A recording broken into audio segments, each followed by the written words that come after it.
ஆமாம், கதை சொல்கிறதுக்கு வரது அப்படிலாம் இல்லைங்க. ஏன் கதை சொல்கிறதுக்கு வரது இல்லை, ஏன் சொல்ல மாட்டாங்க? இவ்வளோ டைரக்டர்ஸ் வந்து இன்ட்ரடியூஸ் பண்ணியிருக்கிறோம். எனக்கு தெரிஞ்சு எந்த பாவிஜி சார் உங்களோட பாடல்கள் எல்லாமே அழகாக இருக்கும். ஸோ இந்த படத்தில் நீங்கள் இயக்குற படத்துக்கு வந்து பாட்டு வரிகள் வந்து பார்த்து எழுதியிருக்கீங்க. அண்ட் ஞாபகங்கள் படத்தில் நடிச்சிங்க. அதன் பிறகு வந்து ஸ்ட்ராபெரி இந்த படத்தில் நடிச்சிருக்கீங்களா? ஏதாவது கேமியோ உண்டா? சும்மா ஒரு சின்ன ரோல் நடிச்சிருக்கேன். ஓகே, அது ஒரு சர்ப்ரைஸாக இருக்கட்டும். சூப்பர். ஜீவா, உங்களுக்கு சுந்தர் சி லாரன்ஸ் மாஸ்லாம் எப்படி பேய் வச்சு நிறைய படங்கள் பண்ணுறாங்க? ஏன்னா தமிழ் சினிமாவில் 100 crore கிளப் மாதிரி இப்போ பேய் கிளப்பில் அவங்களாம் இருக்காங்க, சுந்தர் சி லாரன்ஸ்லாம். இப்போ நீங்களும் ஜாயின் ஆகிட்டீங்க, வரிசையாக பேய் படங்கள் எதிர்பார்க்கலாமா? ஃபஸ்ட்டு 100 கோடி கலெக்ட் ஆகட்டும், அதுக்கப்புறம் நம்ம நிச்சயமாக அதே மாதிரி வரிசையாக நிறைய படங்கள் பண்ணுவோம். Super, thank you. ஏன்னா அங்கே யாரும் நடக்காதீங்க. ஆமாம் சார்.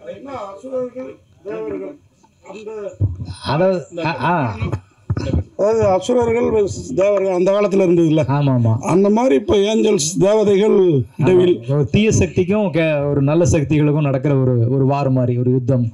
அதுதான் ஒரு தீமாக இருக்கும். ஸோ அதை வந்து ஒரு ஆங்கில வார்த்தையை அதை யூஸ் பண்ணோம். ஏன்னா மற்ற மொழிகளுக்கும் போய் சேரணும் அப்படிங்கிறதுக்கு. அகத்தியா அப்படின்னு போட்டிங்க. ஓலைச்சுவடிலாம் வேறு இருக்குது. ஜீவாவே நல்ல ஹைட்டு, அதோட ராசிகன் தான் பயங்கர ஹைட்டாக இருக்காங்க. அகத்தியர் யார்? அர்ஜுனா? நீங்கள் கரெக்டாக கண்டுபிடிக்கிறீங்க. பட் இருந்தாலும் படத்தில் வந்து அகத்தியா வந்து ஜீவா தான். நீங்கள் பார்க்கும்போது உங்களுக்கு அது தெரிஞ்சிடும் அந்த பேருக்கும் இதுக்கும் என்ன காரணம் இருக்குது அப்படிங்கிறது. ஜீவா சார் சூப்பர் குட்டே கிட்டத்தட்ட 100 படங்களுக்கு மேலே பண்ணியிருக்காங்க. அவ்வளோ பெரிய இந்தியாவில் ப்ரொடியூசரு. இந்த கதையை ஏன் அப்பாட்ட சொல்லாமல் ஐஸ்வரி சார்ட்ட தான் சொல்லணும்னு போனீங்களே, என்ன காரணம்? எனக்கு அப்போவே அந்த ஸ்டேட்மெண்ட் அவருக்கு 1 செகண்ட் கணேஷ் சார் பதில் சொல்லுவார் இதுக்கு.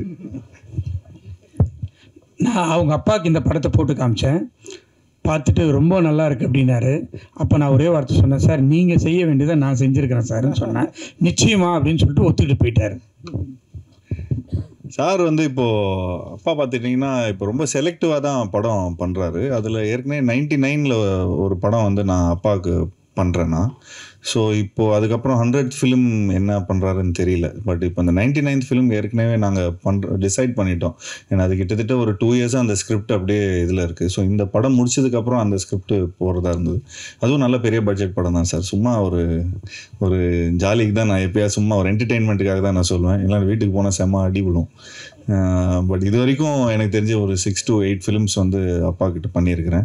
அண்ட் இப்போ ஈலாம் பார்த்துட்டிங்கன்னா பெரிய பட்ஜெட் ஃபிலிம்ஸ் தான் சார். பட் இப்போது இன்றைக்கி இருக்கிற காலகட்டத்தில் இந்த ஓடிடி அது இதுன்னு எல்லாமே கொஞ்சம் டிஃப்ரெண்ட்டாக பிஸ்னஸ் அப்படி இப்படின்னு கொஞ்சம் ஆகிறதுனால கொஞ்சம் பார்த்து தான் முடிவு பண்ணுறோம். பட் கணேஷ் சார் பார்த்துட்டிங்கன்னா தொடர்ந்து நிறைய படங்கள் பண்ணிகிட்ருக்காரு. இப்போது ஒரு ஃபிலிமில் வந்து ஏதோ ஒரு விதத்தில் நம்ம ஏதோ கொஞ்சம் நிறைய செலவு பண்ணிட்டா கூட அடுத்த படத்தில் நாங்கள் வந்து கொஞ்சம் அதை கழிச்சுப்போம். நாங்கள் வேறு மாதிரி நாங்கள் இது பண்ணிப்போம். பட்டு அப்பா என்ன திரும்ப நான் வந்து அது வேறு கணக்கில் நான் சொல்லணும் அதுக்கு. சார் வருஷம் பண்ணலான்னு சொல்லிட்டாரு. அந்த கணக்கெல்லாம் இப்படி எதில் வருமா சார்? நிச்சயமாக சார். இது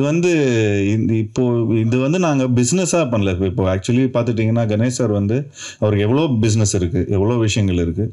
அதே மாதிரி எங்ககிட்டயும் ஒரு ப்ரொடக்ஷன் கம்பெனி இருக்குது. பட் ஒரு பேஷனாக தான் இது ஒரு விஷயத்த பண்ணுறோம்.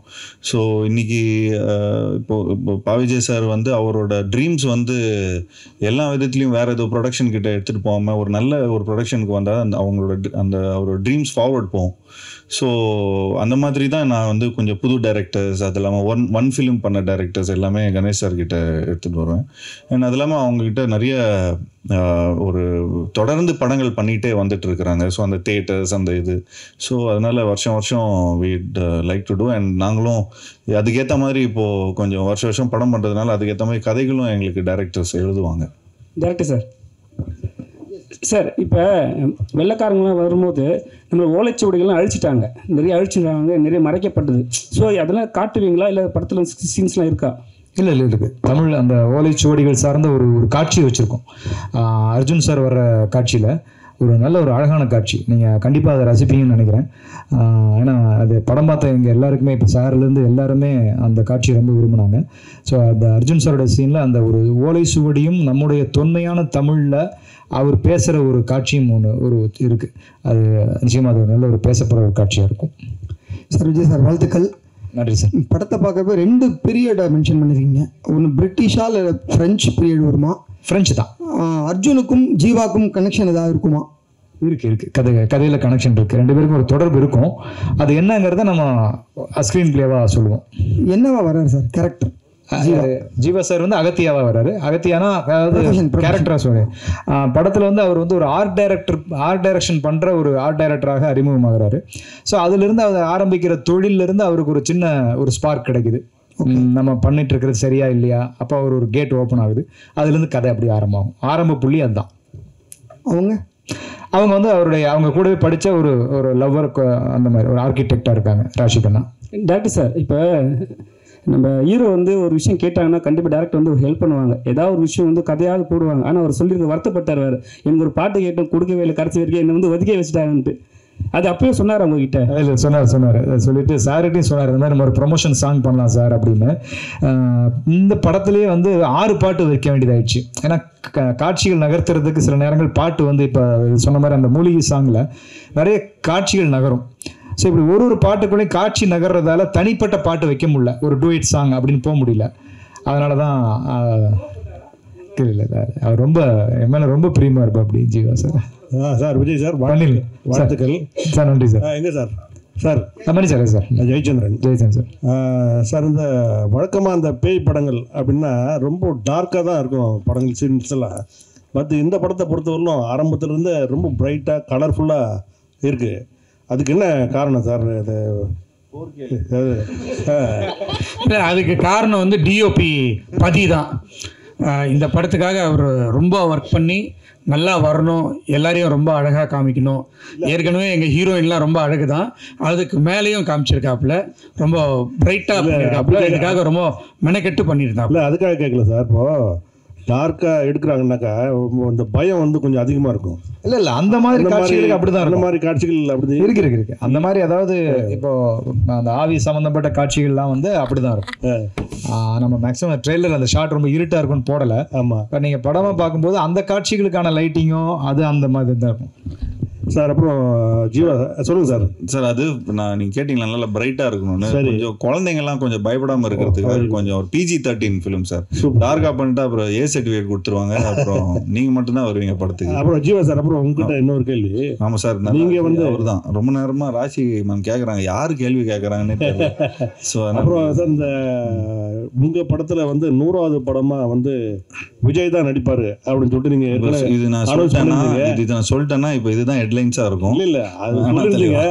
ஆனால் 100வது படம் என்ன எடுக்கிறாங்கன்னு தெரியல. அப்பா தெரியல சார். அதான் கொஞ்சம் அவர் வந்து கடைசி படம் அறிவிச்சிட்டாரு, அதனால தான் கேட்டேன். அப்படியா சார்? தெரியல சார், நான் எனக்கு இந்த நியூஸு. பட் ஏதாவது மிரக்கல் நடந்தாலும் நடக்கும்னு நினைக்கிறேன். Director sir, hello director sir, இந்த படத்தோட மூளை வந்து திருமூலர்லேருந்து எடுத்தீங்களா? ஒன்று, சித்த வைத்தியத்தை எந்த விதத்தில் இதை கொண்டு வரீங்க சார்? சார் அது கதை, அது ஒரு அந்த கதையுடைய லைனில் இருக்கும். அது இப்போ அதை நம்ம அதை பதிலாக சொன்னோம்னு வைங்களேன், அப்போ உங்களுக்கு படம் ஃபஸ்ட்டு 27 பார்க்கும்போது அப்படியே சுவாரஸ்யம் லைனாக சொன்னால் இது ஒன்று தான் சார். நம்மளுடைய மக்கள் தலை எம்ஜிஆர் பாட்டு தான் சார். என்ன வளம் இல்லை இந்த திருநாட்டில், ஏன் கையை ஏந்த வேண்டும் வெளிநாட்டில். இவ்வளோதான் சார் இதனுடைய ஒன்லைனு. சார் அந்த நீங்க கேட்கறது புரியுது. உங்களுக்கு மட்டும் எக்ஸ்க்ளூசிவா 27 ஈவினிங் இங்க காமிச்சிடலாம் சார். ஜீவா சார், நீங்க ஒரு ப்ரொடியூசரோட பையங்கிறதுனால தான் அடுத்த படம் நான் காசு இல்லாமல் கூட பண்ணுவேன் அப்படின்னு சாருக்காக சொன்னீங்களா? இல்லை செலவு ஜாஸ்தி ஆகிடுச்சு? ஏன்னா உங்கள் நண்பர்களும் நிறைய ஹீரோக்கள் இருக்காங்க உங்கள் சேம் செட்டு, எல்லாரும் அப்படி ஒத்துப்பாங்களா? இல்லை உங்கள் பெருந்தன்மையான குணமா? இல்லை சார், இது வந்து எங்கள் அப்பா எங்களுக்கு சொல்லி கொடுத்தது. சாதாரணமாக இப்போ பாருங்களேன், இப்போ இந்த மாதிரி நான் ஏதோ சம்பளமே கேட்டேன்னு வச்சுங்களேன், சார் எனக்கு இவ்வளோ கோடி கொடுங்க அவ்வளோ கோடிங்க கொடுங்கன்னா ஸ்ட்ரைட்டாக எங்கள் அப்பா சாருக்கு ஃபோன் பண்ணிவிடும். அதெல்லாம் அவனுக்கு அவ்வளோ கொடுக்காதீங்கன்னு சொல்லிவிடுவாங்க. நீங்கள் படத்தில் செலவு பண்ணுங்கள், நல்ல புது டைரக்டரை போடுங்க, அண்டு ப்ராடக்ட்டுக்கு வந்து நீங்கள் முக்கியத்துவம் கொடுங்க. அப்புறம் அது வந்து நல்லா பிஸ்னஸ் ஆனதுக்கப்புறம் அதுக்கப்புறம் அடுத்த படத்தில் திரும்ப அதே இன்வெஸ்ட்மெண்ட்டை நீங்கள் வந்து இன்னும் நல்ல பிரம்மாண்டமான படம் ஆகிடுங்க அப்படின்னு தான் சொல்லுவார். அதுதான் அப்பாவோட சீக்ரெட்டு. அதனால தான் நிறைய ஃபிலிம்ஸ் எடுக்க முடிஞ்சுது. சார் ப்ரொடியூசர் சார், இந்த படத்துக்கு அப்பாற்பட்ட கேள்வி, ஆனால் நீங்கள் சம்மந்தப்பட்ட கேள்வி. இன்றைக்கி வந்து டிராகன் சொல்லி அவ்வளோ பெரிய ஜெயிச்சிருக்கிறாப்புல உங்கள் ஹீரோ, அதாவது உங்கள் டைரக்டர். அவருக்கு ஏஜிஎஸ் 2 படம் அவர் யூஸ் பண்ணிடுச்சு. நீங்கள் தான் அவருக்கு வாய்ப்பு பெருசாக கொடுத்தது டைரக்டராக. அவரை ஹீரோவாக டைரக்டராக ஒரு முயற்சி நடந்ததாக கேள்விப்பட்டோம். அது நடக்குதா? நடந்துட்டு இருக்கு. விஜய் சார்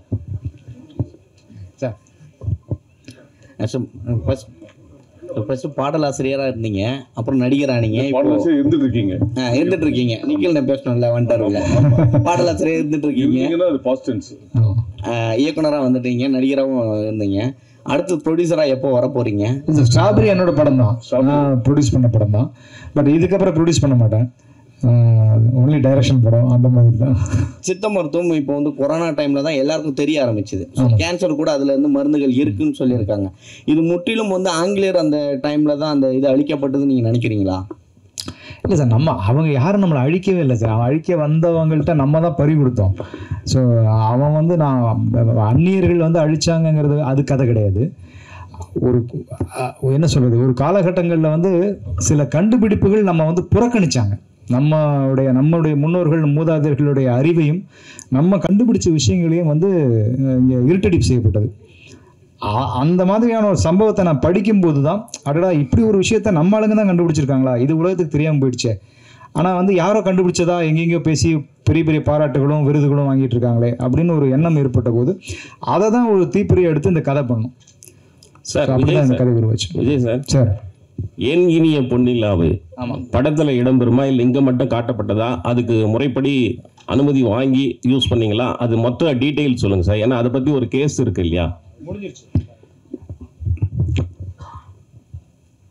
அது வந்து முறையா இளையராஜா சார் கிட்ட இருந்து வாங்கி பண்ணோம்.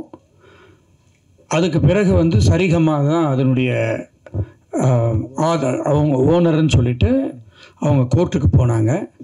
கோர்ட்டுக்கு போயிட்டு கோர்ட்டில் கேஸ் நடந்துட்டு இருக்கும்போது நாங்கள் சரிகம்மா கிட்ட பேசி அவங்களுக்கு தேவையான பணத்தை கொடுத்து அதை வாங்கியாச்சு. இப்போது தேட்டரில் என் இனிய பொன்னிலாவை நீங்கள் பார்க்கலாம் சார். தமிழில் மாத்திரம் இல்லை, இந்தியா லெவலில் அதிக படங்களை தயாரிக்கிறது வந்து வேல்ஸாக இருக்குது. ஆனால் சமீப கால தமிழ் சினிமா வந்து போன வருஷம் 7 படம் 6 படம் தான் ஓடி இருக்காங்க. இந்த வருஷம் கம்மி, ஓடிடி விற்கல, சேட்டலைட் விற்கல, நிறைய பிரச்சனை. கேரளாவில் வந்து ஸ்ட்ரைக் அப்படிலாம் இருக்குது. ஒரு தயாரிப்பாளராக சொல்லுங்கள், தமிழ் சினிமா எப்படி இருக்குது, என்னென்ன சவால்களை ரொம்ப சந்திக்குங்க, என்னென்ன பிரச்சனைகள்? தமிழ் சினிமா வந்து நல்ல முறையில் கரெக்டாக பண்ணால் நல்லா வரும். அதை சிலர் வந்து தவறாக பண்ணிடுறாங்க, அதனால் மாட்டிக்கிறாங்க. அதை வந்து கரெக்டாக ஒரு சினிமாவாக எடுத்து பார்த்து பண்ணாக்கா நிச்சயமாக வெற்றி படும். நமக்கு ரொம்ப முக்கியம் வந்து கண்டென்ட் தான். கண்டென்ட் நல்லா இருந்தால் நிச்சயமாக அது வெற்றி பெறும். சார் VTV 2 எப்போ எதிர்பார்க்கலாம்? VTV 2 இப்போதைக்கு இல்லை. VTK பார்ட் 2 தான் இப்போதைக்கு இல்லை. ஏன்னா வேறு நிறைய பார்ட் 2 இருக்குது. அதை கூடிய விரைவில் அனௌன்ஸ் பண்ணுவோம். ஜீவா சார், உங்கள் லுக் வந்து பயங்கர ஸ்மார்ட்டாக இருக்குது. ஜிப்சி மாதிரியே. ஜிப்சி செகண்ட் பார்ட் ஏதாவது போயிட்டு இல்லை? இந்த லுக்கு வந்து இட்ஸ் ஆக்சுவலி வேலையெல்லாமல் இருக்கிற லுக் இது. ராசிகண்ணாமன் நல்லா நீங்கள் பார்க்குறதுக்கு ஹாலிவுட் ஹீரோயின் மாதிரி இருக்கீங்க. இன்னமும் தமிழ்லையும் ஹிந்திலையுமே சுற்றிட்டு இருக்கோங்கிற ஃபீலிங் ஏதாவது இருக்கா? ஏன்னா எதுவும் வாய்ப்பு வந்ததா ஹாலிவுட் சைட்லேருந்து? நீங்கள் நடந்து வரப்போ பார்த்து நானே மறந்துட்டேன்.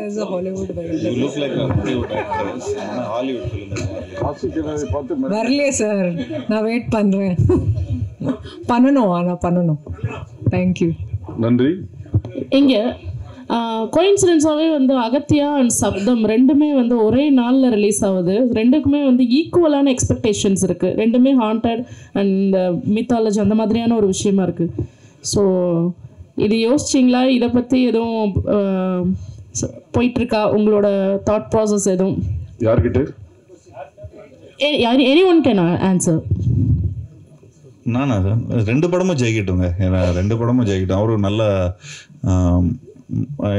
டைரக்டர் வந்து அறிவழகன். அவர் ஈரம்னு ஒரு படம் எடுத்திருந்தார். ஸோ நிச்சயமாக ஒரு டெக்னிக்கலாக நிறையா எடுத்திருப்பார். அண்ட் நிச்சயமாக 2 படமும் ஜெயிக்கட்டும். அண்ட் ஸோ எங்கள் படம் இன்னும் கொஞ்சம் நல்லா கலெக்ஷன் பண்ணணும்னு வேண்டிக்கிறோம். விஜய் சார், ஆக்சுவலி இந்த படத்தோட அந்த ட்ரெய்லர்லேயே நிறைய விஷயங்கள் வந்து சொல்கிற மாதிரி இருந்துச்சு. நீங்கள் இதுக்கு இன்ஸ்பிரேஷனாக ஏதாவது புக் இருக்கா, இல்லை இப்போ சொல்லனாலும் ஓகே, எனிதிங் ரொம்ப இம்பார்ட்டண்டான புக் பிஹைண்டில் இருக்கா? இல்லை, இப்போ சார் ஒருத்தர் கேட்ட மாதிரி தான், இது திருமூலர் சம்மந்தப்பட்ட விஷயமானு கேட்டாங்க இல்லையா, அந்த மாதிரி நம்ம முன்னோர்கள் எழுதினது தான். திருமூலரும் அருணகிரிநாதர் எழுதின சில புத்தகங்கள், அதில் இருக்கிற குறிப்புகள். ஸோ இதுதான், இதை வச்சு தான் நம்ம அதை உருவாக்குனது. இல்லை வேலை வெட்டியே இல்லைன்றீங்க, லுக்கு சூப்பராக வருதுன்னு சொன்னீங்க. கதை சொல்கிறதுக்கு யாரும் வரது இல்லையா உங்ககிட்ட? ஆமாம், கதை சொல்கிறதுக்கு வருது. அப்படிலாம் இல்லைங்க. ஏன் கதை சொல்கிறதுக்கு வரது இல்லை, ஏன் சொல்ல மாட்டாங்க? இவ்வளோ டைரக்டர்ஸ் வந்து இன்ட்ரடியூஸ் பண்ணியிருக்கிறோம். எனக்கு தெரிஞ்சு எந்த ஆக்டரும் வந்து இவ்வளோ புது டைரக்டர்ஸோட ஒர்க் பண்ணதில்லை. ஐ திங்க் அந்த பெருமை எனக்கு தான் போய் சேரும். அண்ட் நிச்சயமாக நான் இப்போது நம்ம பிளாக் படத்தோட டைரக்டரோட ஒரு படம் பண்ணுறோம். அதுவும் கூடிய சீக்கிரம் அனௌன்ஸ்மெண்ட் வந்துடும். அண்ட் அது இல்லாமல் சூப்பர் குட்டுக்கு ஒரு படம் பண்ணுறோம். அண்ட் அது இல்லாமல் இன்னொரு ஃபிலிம் இப்போது நாங்கள் வந்து ரிலீஸ் ஆகணும், ஒரு காமெடி படம் பண்ணி. நானும் ஒரு டைரக்டர் அமைச்சிருக்கேன். ஆமாம், அவரும் ஒரு சந்தோஷம்னு ஒரு டைரக்டர் அமைச்சிருக்காரு. ஸோ இந்த படம்லாம் ரிலீஸ் ஆனதுக்கப்புறம், அந்த கலெக்ஷன்லாம் போனதுக்கப்புறம் அதுக்கு ஏற்ற மாதிரி, சரி பட்ஜெட்டுக்கு ஏற்ற மாதிரி நாங்கள் எங்களோட கதையை கேட்டு அதை முடிவு பண்ணலான்னு இருக்கோம். ஓகே, என்ன இது? இல்லை அது சஸ்பென்ஸ். அது அனைவருக்கும் நன்றி, வணக்கம்.